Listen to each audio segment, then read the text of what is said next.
What's up everyone, I'm Deviant Cringe, and ladies and gentlemen, today I got some pretty unsurprising news everyone. So it looks like the Pokemon inspired MMO Temtem has been topping the Steam charts, and with very good reason.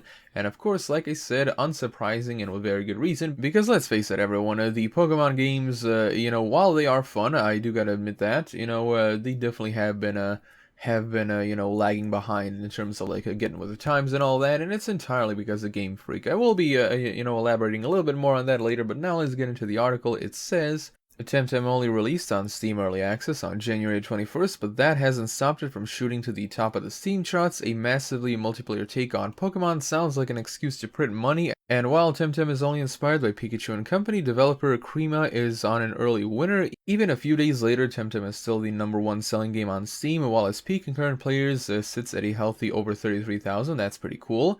That's still far off from Counter-Strike Global Offensive, who gives a crap, but for a completely new property in early access, it's pretty impressive. Its popularity has had some ill side effects, however. Long queues to access the game's servers started forming not too long ago after the release, with spots freeing up mainly due to game freezes and unintended disconnects. Crema has been working tirelessly to shore up Temtem in the time since, and the game seems to be running much more smoothly after a few new patches and hotfixes have gone live, but there's still more issues to sort out. That's all pretty well and good, I gotta say.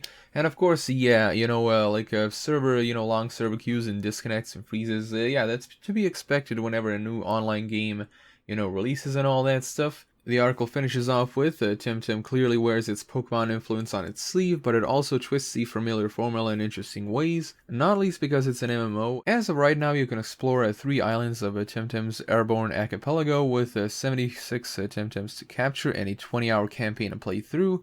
The game will gradually expand as the months roll by, which will coincide with a price rise that rewards those who support the game early. If you fancy being one of the early adopters, Temtem is available on Steam now. You can also grab it at a discount from other online storefronts. So yeah, that's the article, and now we'll elaborate a little bit more on why this game has been rising in popularity so much. So here's the thing, ladies and gentlemen, the Pokemon games, obviously the Pokemon games, are still pretty enjoyable. If you, load up a Sword and Shield, yeah, you still can get, the old classic Pokemon kick out of it, and it's pretty fun, but we cannot ignore the fact that Game Freak has essentially been one of the laziest studios in gaming history. They have literally done the exact same thing over and over again, and it really does show, because while Pokemon can still be pretty fun, it definitely has been showing signs of not being able to keep up with the times, specifically because of Game Freak.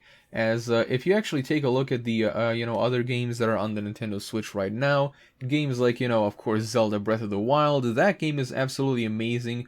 The visuals are stunning, and of course the amount of mechanics that the game has is really huge. When it comes to Pokemon, it's really no different than playing it on a DS. Not to mention that for completely idiotic, brain-dead reasons, like Game Freak actually removed certain Pokemon from the game, only to add them in later. Of course, their original reasoning for doing this is, oh well, the roster is getting so huge, so we gotta get rid of some of them. This whole reasoning that they gave, like, oh, the Pokemon gotta be removed because the roster is getting so big, that doesn't matter at all. And in fact, the Pokemon roster should be getting even bigger and all that, because the games are now being produced for the Switch. And of course, now that the Pokemon games are being made for a much more powerful console, it opens the games up to a lot of new opportunities and all that to expand. Let's not forget that the core mechanics of Pokemon really haven't changed all that much over the years. Like, yeah, in Sword and Shield you got the new Dynamax and Gigantamax things. But in all honesty, Sword and Shield, just like all of the other Pokemon games that came before it, entirely depend on the whole